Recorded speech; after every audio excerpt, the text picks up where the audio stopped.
What does it mean to ignore something?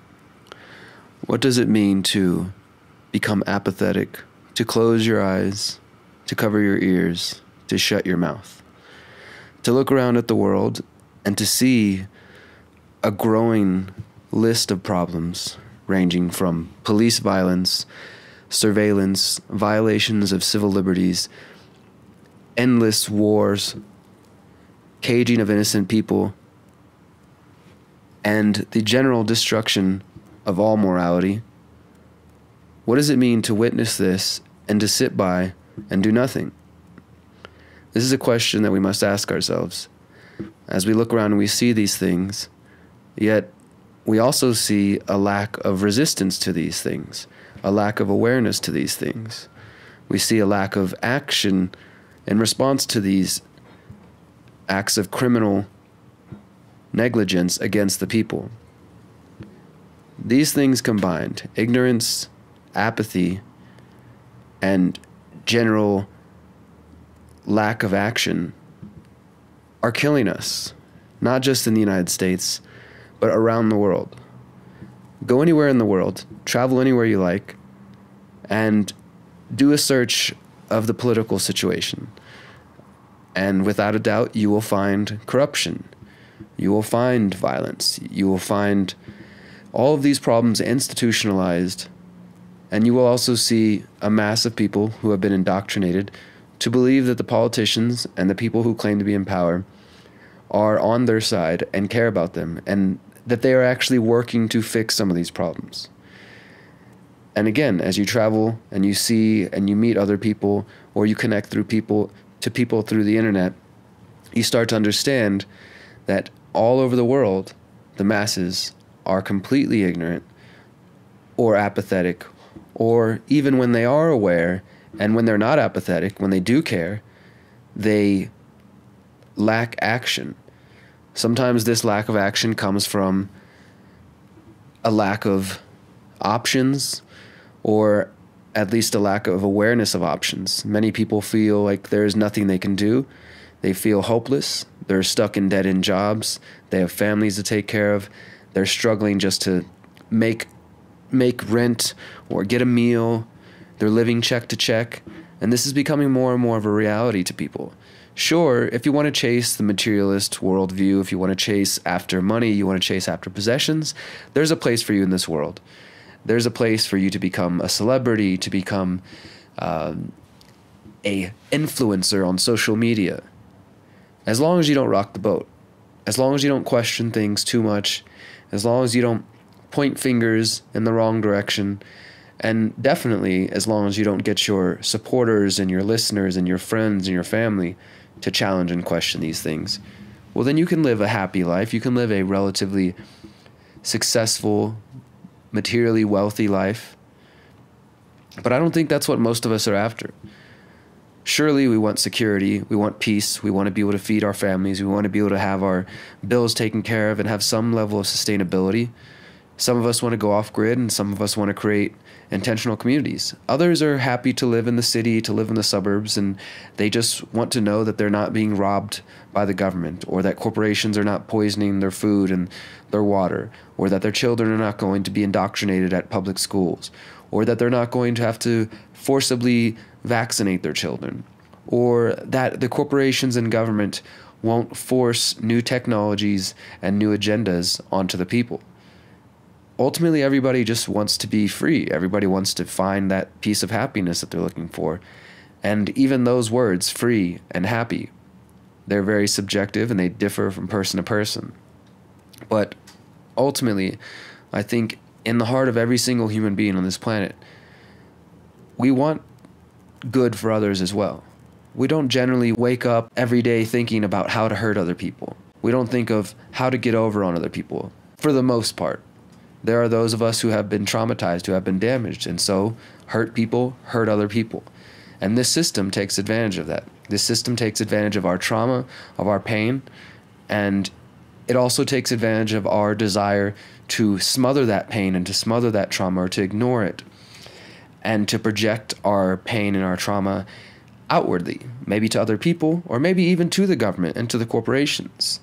So You start to rage. You start to maybe manipulate other people. You start to hurt other people because that's what happened to you. And before we know it, the cycle has continued. It's spiraled out even further. And there are now many more people in the population who will continue that trend, who will continue to stuff their feelings, to smother them under drugs, alcohol, sex, gambling, social media, and whatever way they can find to distract themselves. But it's not going to fix the world. I have ideas, I have solutions, things that I think are valuable and helpful and could help us move forward. But ultimately, it comes down to each of us on the individual level deciding what we are willing to do. And ignorance will not fix the world's problems. Ignoring them, pushing them aside, burying them, attempting to meditate them away, or to pray them away. Meditation, prayer, the spiritual component of life has value, but there's also the physical world, and it's right here in front of us. And the problem with ignoring things, the problem with simply saying, well, the government's doing this, the corporations are doing this, I'm going to move elsewhere, or I'm just going to turn off the TV, or I'm just going to stop paying attention to the news because I'm happier that way. The problem with that mode of thinking is that eventually these problems knock on your front door and walk into your home, and then they become a part of your life. We can only ignore the problems for so long until they are right in front of us, until they are a part of who we are. And this is what we're seeing take place in the United States and most of the developing industrialized world. There is plenty of wealth to go around. There's plenty of crap. Let's just be real. There's plenty of crap. There's plenty of material goods that anybody can go buy. Even in the poorest countries, you can find marketplaces filled with cheap goods made by other poor people in other nations, being sold to other poor or lower middle class to upper middle class people, and the cycle continues. And this is not to say that consumerism itself is wrong, or that you should never purchase a good or never buy anything. But my point is that we are being sold this idea that life and happiness and freedom and peace is something that you can buy at a local Walmart, or even at your trendy spiritual New Age store, or even at your local anarchist conference. Everywhere we go, we're being sold this idea that happiness can be bought and you can ignore the problems away. And this is an unfortunate reality for some people. Many of us know people like that, and some of you hearing this might even be some of these folks. And we have them in our family, we have them in our groups of friends. And we still love them, we still care for them, even if we see in them somebody who chooses to be blind, chooses to be deaf, chooses to ignore what is right in front of them. Sometimes it's simply a lack of awareness, and people just need to be made aware. They need to be handed a flyer, or given a DVD, or watch a documentary, or listen to a podcast, or have a conversation. And then their awareness shifts, and they become aware of these problems, and they are called to action. That is where change will happen, by taking action. I believe that the most valuable action we can take is to opt out of the systems that do not reflect our values, and not simply opt out of them again in the sense of ignoring them, but empowering yourself and recognizing that you do play a role in this world, and you as an individual do have power, and collectively we have unimaginable power that we haven't even begun to tap into. And when you choose to opt out and you choose to say, I no longer will support this institution because they are actively working against my goals, because they are destroying the future of this planet, because they are destroying my children's future, because they are working against the seventh generation. When you choose to take action and choose to opt out of those things, you won't be rewarded. You won't gain hundreds of thousands of new friends or followers on social media. No one's going to throw you a parade. And you might even find life to be more difficult, because now you have to figure out, how do I navigate within this world when most of it goes against what I believe and goes against my morals and values and principles? But you will be rewarded with the understanding that you are contributing to a better world, that you are saying, I will no longer remain silent. I will no longer remain ignorant. I will no longer remain apathetic. I will take a step today that I've thought of doing. I will take that first step towards happiness, towards truth, towards honesty, towards healing. I will choose to speak to my significant other about the things that I value and let them understand why it's important to me. I will choose to speak to my family and my friends about the things that I value and the issues that are important to me and why I choose to no longer participate in those systems. So there are rewards to be had. There is value to be gained and added to your life. But for the most part, it typically isn't rewarded in the material sense. And I understand there are many of you out there who are struggling just to keep food on your family's table, just to get your kids to school. You're working multiple jobs. You're overworked. You're tired. You're exhausted. You can't remember the last night you had a good night of sleep, or you were able to just spend a day relaxing and not stressing.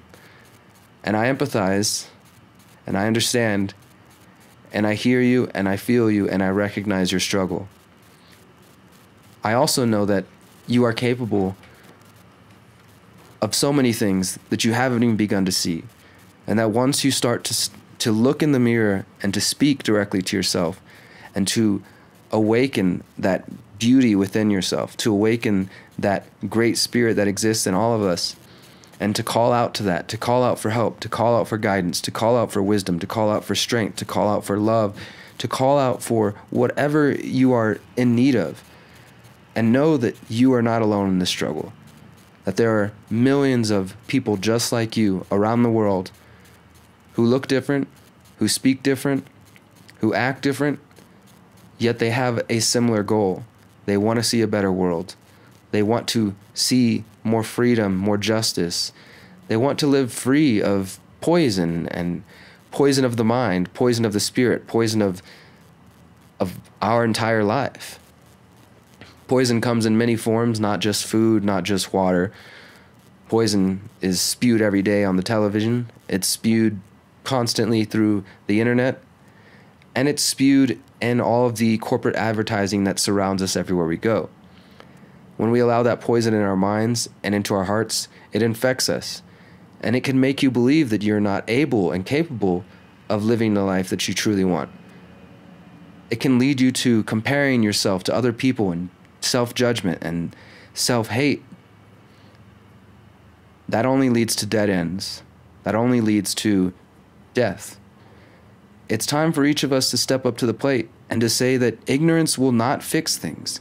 Remaining silent will not fix things. Being angry without action won't fix things.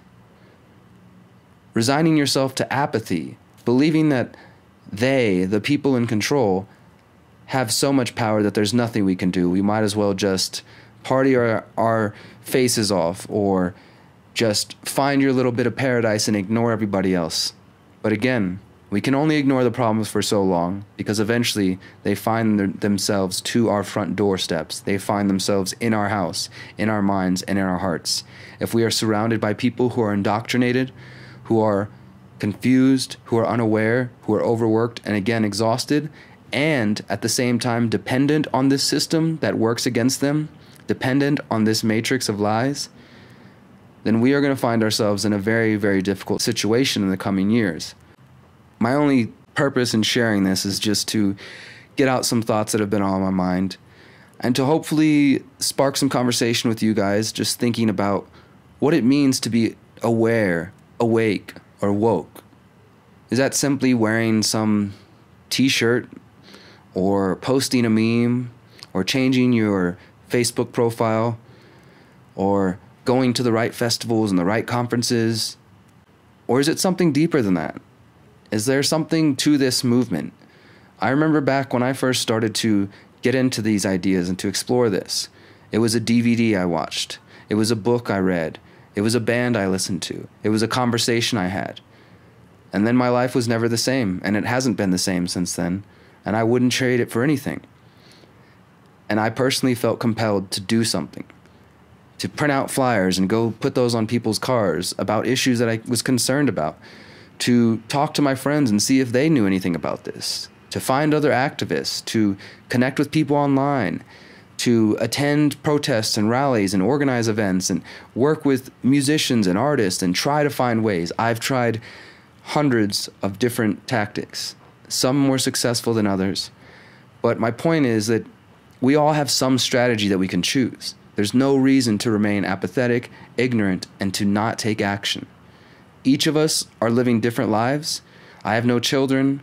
I have no debt. I have no major commitments. And this allows me the freedom and the lifestyle that I personally choose. But I also recognize this is not the path that everybody walks or wants to walk. And that's fine. Part of freedom is each of us choosing our own path. However, no matter what path you choose, there are steps that you can take. There are things you can do.